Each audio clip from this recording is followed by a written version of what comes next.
Welcome to Guide to IELTS. This video is first in a series on the topic of environment. In this one, I'll explain a few terms related to the subject of environment. The aim is not to go too in-depth into these concepts, but to understand them enough to be able to use them in our essays. Environment means the surroundings. Biotic refers to living organisms, whereas abiotic refers to the non-living things. Flora and fauna refer to the plants and animals respectively. I used to get confused between the words flora and fauna. Well, my trick to avoiding this confusion is that flora sounds similar to flower and so it refers to plants. Ecosystem or ecological system refers to a geographical area. When we use the word ecosystem, we mean both the living, that is biotic, and non-living, that is abiotic factors of an area.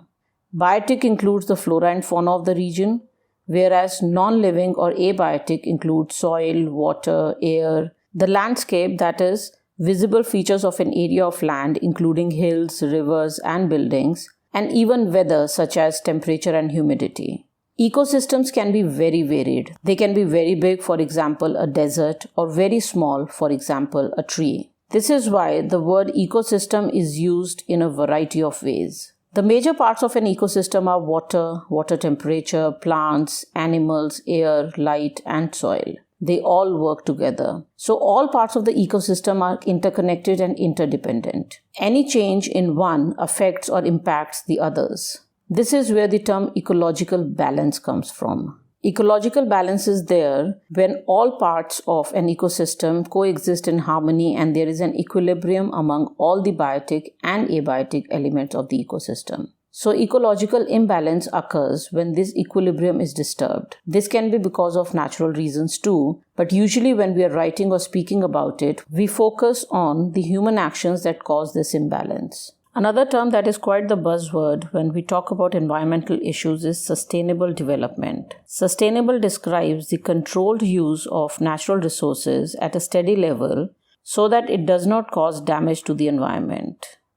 Sustainable development is the development that meets the needs of the present without compromising the ability of future generations to meet their own needs. That is, development is sustainable when we use the resources in a controlled manner, we do not overuse or misuse them, and when possible try to replenish them so as to preserve the quality of environment for the future generation.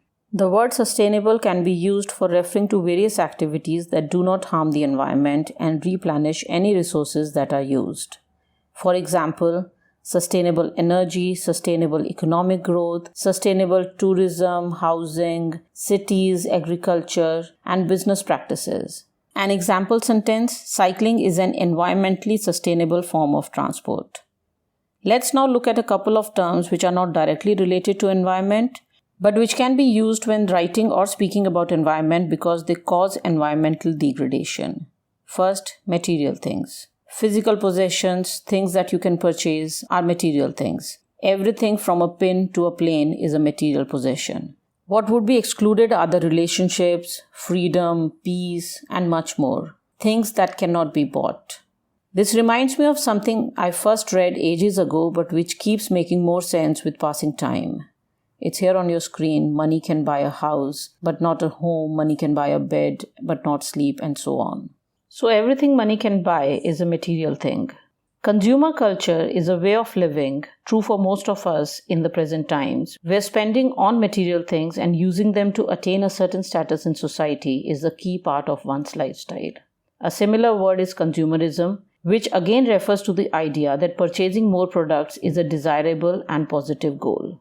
Materialistic mindset or materialism is the tendency to consider material possessions and physical comfort as more important than spiritual values. The opposite of this is minimalism or minimalistic lifestyle. And as the word minimal conveys, it is about owning the minimum possible material things. By the way, the adjective minimalistic does not just refer to lifestyle. My personal favorite is minimalistic art. Just Google it and enjoy. Let's now work on an IELTS essay question. The question is, some think the current generation should take steps to protect the environment for the next generation. To what extent do you agree or disagree? We'll first think about what points we can write in favor and against. This is one of those questions where, according to me at least, there are no possible points to disagree. However, what I will write is that those who disagree may disagree because they think that whatever issues there are in the environment have not been caused by us or the present generation only. So why should we be the one responsible for correcting it? But what I'll write in favor will be stronger points, because that's what I genuinely believe. In that, I'll talk about that there are major environmental issues we are facing right now, climate change, etc. And this is the time when we really need to work on trying to stop the problems and, if possible, reverse them. Second is that we have more knowledge, more scientific knowledge than the previous generations to understand what damage has been caused to the environment and is still being caused to the environment. So we should change it. I'll also write about consumer culture, materialism, and how this is harming the environment and how this is also leading to discontentment. The writing format will be similar to the typical one that we do. That is, in the first paragraph, we'll write an introductory statement followed by paraphrasing of the question. The second and third paragraphs will talk about the two opposing viewpoints, and finally, in conclusion, express my own viewpoint. As I keep repeating in all my videos, any formats that we follow are just to help us write a well-structured essay. That is not the only correct format. Usually what I do in my essays is I write about whichever side I have more points on first and the other one next. That is, the second paragraph is about the side I'm favoring and the third one is about the side I am against. In this one, I'm changing it a little. I'll write first about why people think that it is not responsibility of the present generation to preserve and protect the environment. I'm choosing to do that because I hardly have any points for that. So I'll just mention that in one sentence and then in the next paragraph focus on why we should work on protecting the environment.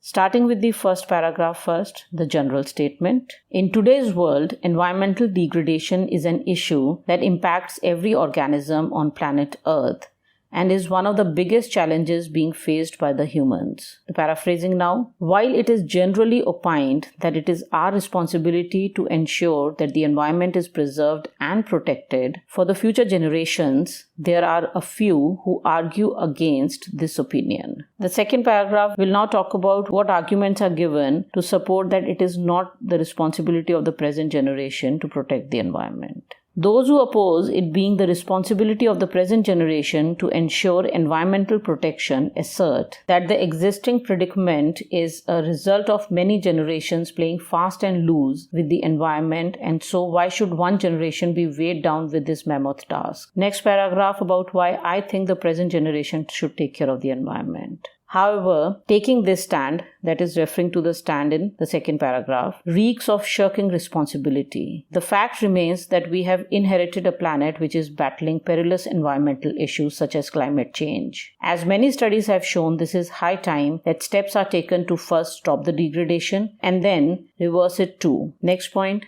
The grave responsibility falls on the humans inhabiting the earth today, as they have the scientific knowledge that their antecedents means anything that came before, so the previous generation. So they have the scientific knowledge that their antecedents did not have to understand the gravity of the current environmental situation and fight it. Next reason, talking about consumerism and materialism. Moreover, one of the reasons for the ruin of environment is the consumer culture and materialistic mentality that have become an integral part of modern lifestyle. These, along with harming the environment, have also resulted in stress and dissatisfaction for people. Hence, reversing this way of living will serve the dual purpose of ensuring ecological balance and individual happiness. On to the conclusion now, where I'll talk about why we, the humans, need to conserve the environment not just for the future human generations but also for all the other organisms. I strongly believe that not only should we conserve the environment for future humans, but we should also do so for all the flora and fauna of the world. The planet Earth is ours for the duration we are on it, both to enjoy it and to safeguard it. Therefore, sustainable development needs to be the motto for one and all.